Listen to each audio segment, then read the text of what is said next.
આજે હું મીઠી ઢેફલી બનાવું છું બરોબર. એટલે તમે કદાચ એને ગોળ પાપડી કહેતા હોય, ઘણા સુખડી કહે છે, અમે મીઠી ઢેફલી કહીએ. ને અત્યારે અન્નપૂર્ણાના એકટાણા ચાલે છે, તો અન્નપૂર્ણા માતાજીને મીઠી ઢેફલી ધરવાની હોય. તો એક વાટકી ઘઉંનો લોટ મેં ચાળી લીધો છે, અને આ ગોળ અને થોડોક આપણે ગુંદ દળી લેશું બરોબર. તો હવે આપણે આ જો ઘી ગરમ કરવા મૂક્યું છે, હવે ઘી ગરમ થઈ જાય ને એટલે પહેલા આપણે ગુંદ તળી લઈએ.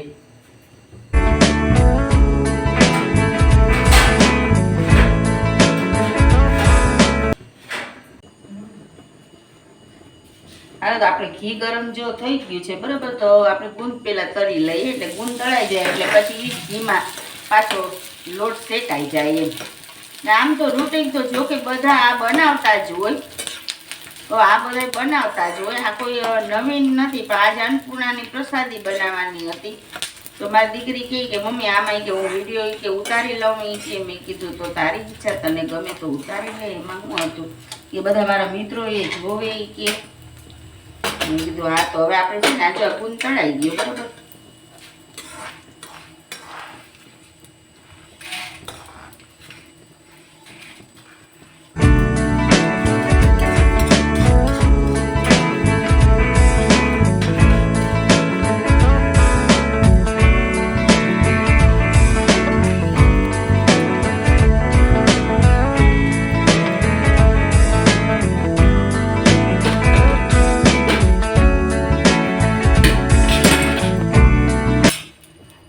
એક વાટકી એક લોટ લીધેલો છે.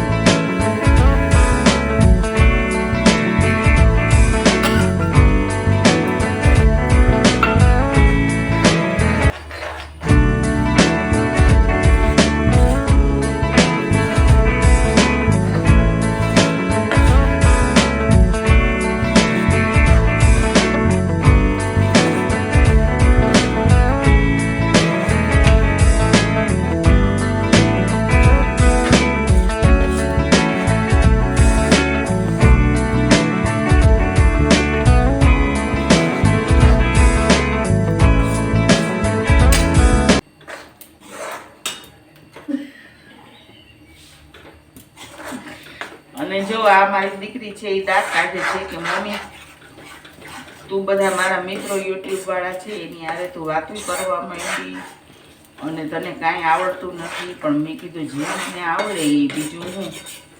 અને તમે કહો છો કે નાના મમ્મી તું આ અન્નપૂર્ણાની પ્રસાદી બનાવ, તો એ બધા મિત્રોને મમ્મી દેખાડને.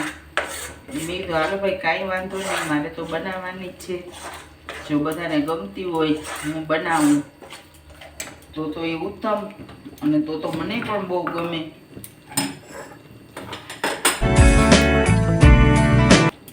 અને એકદમ ધીમા તાપે શેકવાનું. જેટલા ધીમા તાપે આપણે શેકીએ ને એટલી આ પૂખડી વધારે મસ્ત થાય ને એકદમ પોચી. અને આ એકદમ શેકાઈ જાય એકદમ લાલ કલરની.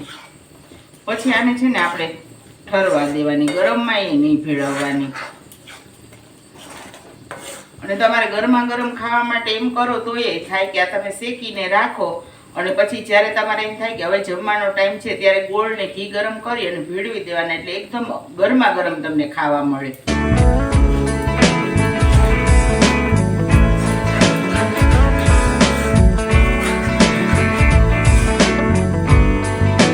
તો આ છે ને આપણે લોટ હવે જો શેકાઈ જવા આવ્યો છે, અને આપણે આ થોડોક લોટ શેકાવાની એમ થાય ને કે સેજ વાર છે ત્યાં જ આપણે બંધ કરી દેવાનું, કેમ કે આ તવલું ઘી બધું જ ગરમ હોય, એટલે પછી આમાં આમાં થોડો વધારે શેકાય.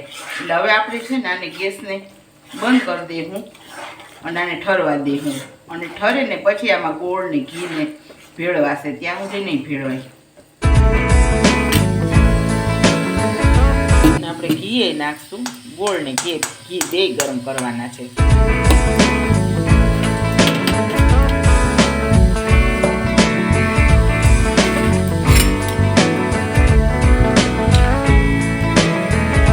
અમને બહુ ગરમ નહીં કરવાના. બહુ ગરમ કરીએ ને તો કઠણ થઈ જાય, કડક થઈ જાય આપણી ઢેફલી.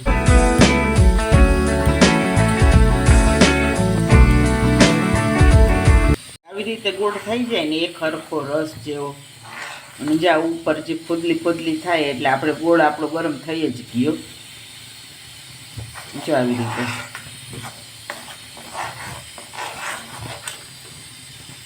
બસ હવે ગેસ બંધ કરી દઈએ. રાખ્યો હતો અને ગુંદવારી થાળીમાં જ કાઢી લીધો તો એ લોટ અને ગુંદ અને હવે આમાં બધું ભેળવી નાખશું. અને આમાં તમે ઝીણું ટોપરું, કોઈ કાજુ બદામ, ઊંટનો ભૂકો જે પ્રમાણે ભાવતું હોય એ પ્રમાણે પાછું તમે આમાં નાખી શકો, એવું કાંઈ નહીં. જે આ ગુંદે પાછો આપણે ભેગો નાખી દઈશું